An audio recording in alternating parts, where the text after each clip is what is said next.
Hello, learners. Welcome back to Study Love with Nikita.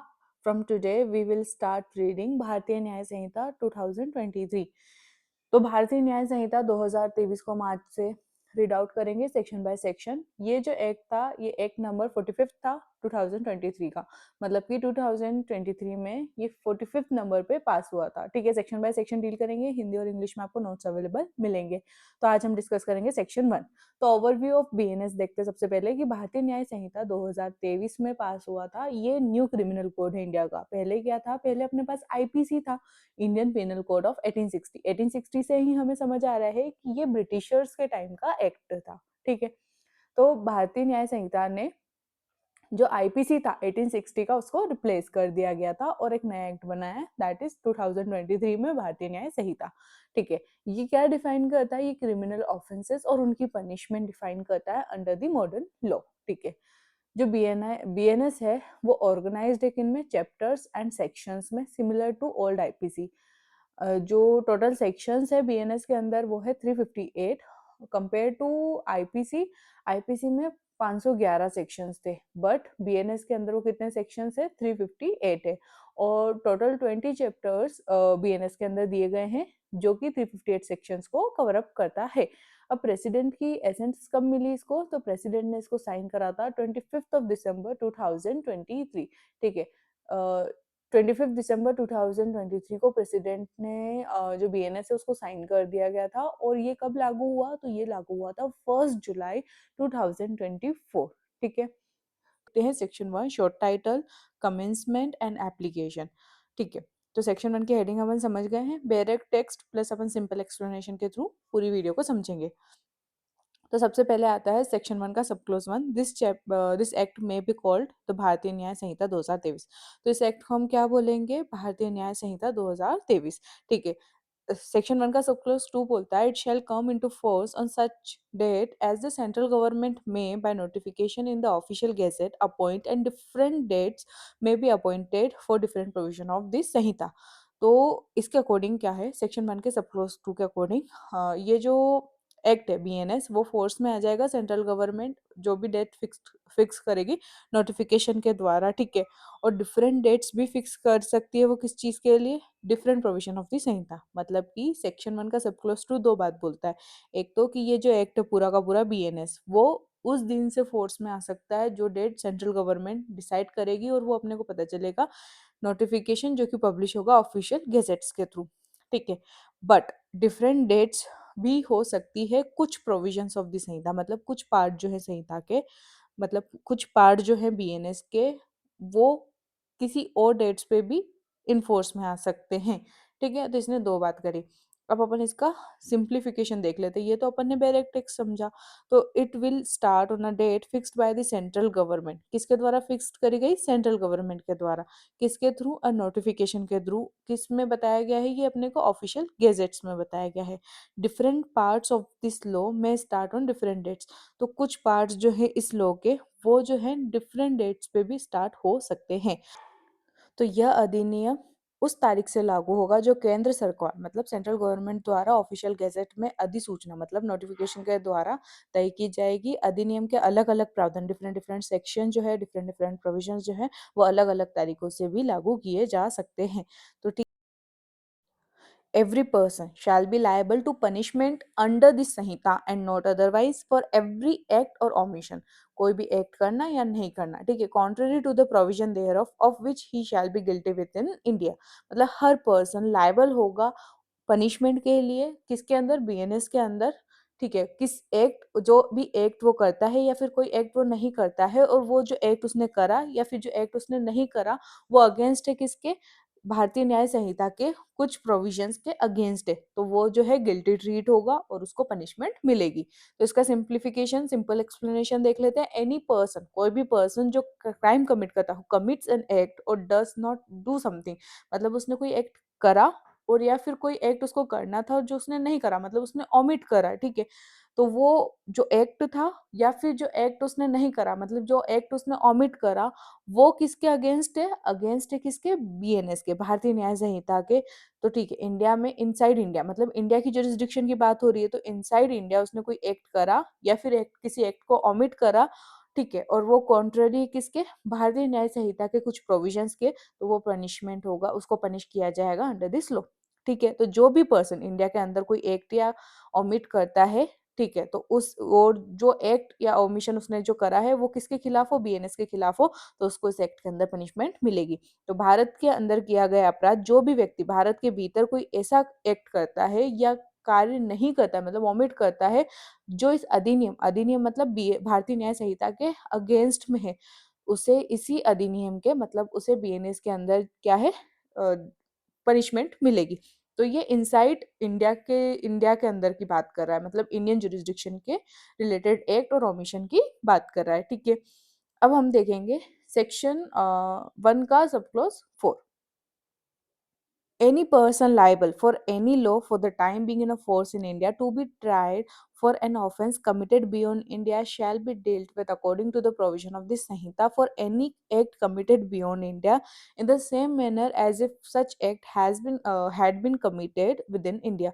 कोई भी person liable होगा by any law for the time being in a force in India, ठीक है, to be tried for an offence committed beyond India shall be dealt with according to the provision of this Sanhita for any act committed beyond India in the same manner as if such act had been committed within India.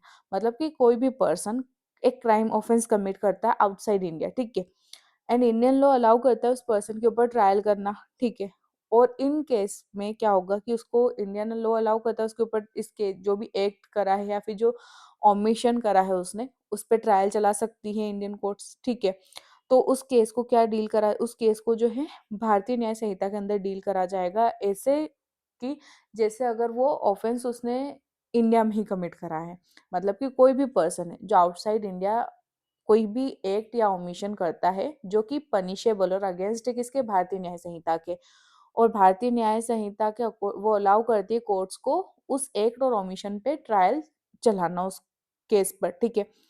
तो भारतीय न्याय संहिता के अंदर उसको ऐसे deal करा जाएगा जैसे उसने क्राइम जो है इंडिया में ही कमिट करा है, ठीक है। तो इसको देखते हैं, अगर कोई पर्सन इंडिया के बाहर क्राइम करता है और इंडियन लॉ के हिसाब से उस पर ट्रायल हो सकता है, तो उसका केस भी बीएनएस के अंदर ही चलेगा, जैसे क्राइम उसने कहाँ करा है, जैसे उसने क्राइम इंडिया में ही करा है। तो इसका हिंदी वर्जन देख लेते हैं। भारत के बाहर किया गया अपराध, यदि कोई व्यक्ति भारत के बाहर अपराध करता है जो भारत के कानून के अनुसार उस पर मुकदमा चलाया जा सकता है, तो उसका मामला भी भारतीय न्याय संहिता बीएनएस के अंतर्गत ऐसे चलेगा जैसे मानो उसने अपराध भारत में ही किया हो, ठीक है। अब सेक्शन 1 का सब क्लॉज 5 देखेंगे। आई होप आपको सेक्शन 1 का सब क्लॉज 4 क्लियर हुआ होगा, ठीक है, कोई कंफ्यूजन नहीं होगी। अगर कोई कंफ्यूजन रहती है तो आप मुझे कमेंट सेक्शन में बता सकते हैं, विद इन 2 वर्किंग डेज मैं आपको रिवर्ट बैक कर दूंगी।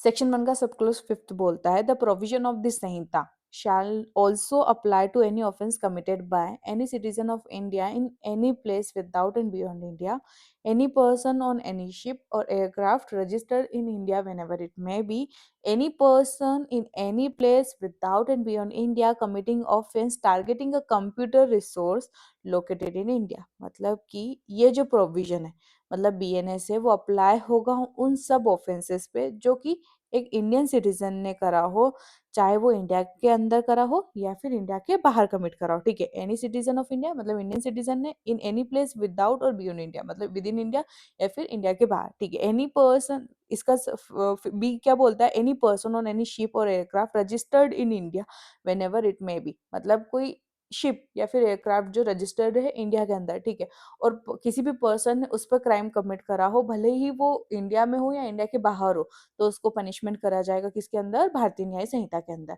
अब सेक्शन 1 के सब क्लॉज 5 का सी पार्ट क्या बोलता है, any person in any place without and beyond India committing offence targeting a computer resources located in India, मतलब किसी ने इंडिया के बाहर से या फिर लेकिन इंडिया के बाहर से इंडिया के जो कंप्यूटर रिसोर्सेज है, कंप्यूटर सिस्टम है, उनको टारगेट किया है, तो वो उसके ऊपर भी बीएनएस अप्लाई होगी। तो any person in any place without and beyond India मतलब इंडिया या फिर इंडिया के बाहर किसी भी पर्सन ने कमिट करा है एक ऑफेंस, जिसने टारगेट करा है किसको, कौन सा ऑफेंस करा है, उसने कंप्यूटर सिस्टम को टारगेट करा है जो कि इंडिया में लोकेटेड है, तो उसको भी बीएनएस के अंदर पनिशमेंट मिलेगी, मतलब वहां पर भी बीएनएस अप्लाई होगी।